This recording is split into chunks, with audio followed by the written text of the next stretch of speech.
Mr. MVP.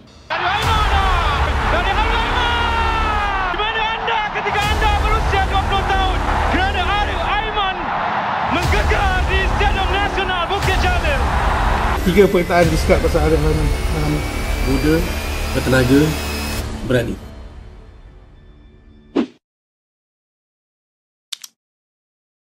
Kenali Arif Aiman. Serba sedikit mengenai Arif Aiman bin Muhammad Hanafi. Seorang pemain yang lahir di Kuantan, Pahang. Lahir pada tahun 2002 dan kini beliau berumur 23 tahun pada tahun 2025. Perjalanan Arif sebelum sampai di pentas kini bermula dengan My Kids Program, Akademi Motadahari dan selepas tu Akademi JDT. Nama Arif Aiman mula mendapat perhatian selepas persembahan cemerlang beliau mula menarik minat jurulatih bawah 19 negara Boyan Hodak, dan selepas itu bermulalah episod kerjaya Arif Aiman bersama skuad senior JDT. Ramai yang menyangka Arif Aiman debut pada tahun 2021 menggantikan Safawi yang injured ketika itu ketika perlawanan bertemu UiTM. Namun sebenarnya tuan-tuan, Arif Aiman telah debut pada tahun 2020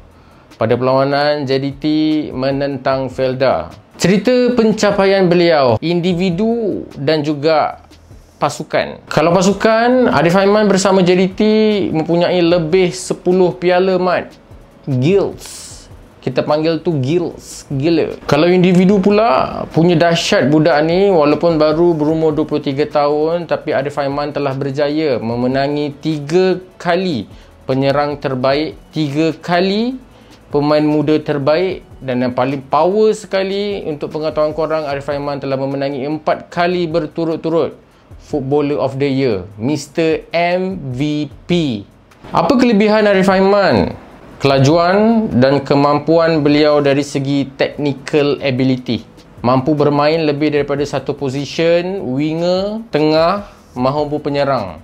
Senang cerita, bahagian depan tu semua dia boleh tapau. Adakah Encik Arif Aiman masih mampu menyelah kalau beliau tidak bersama JDT?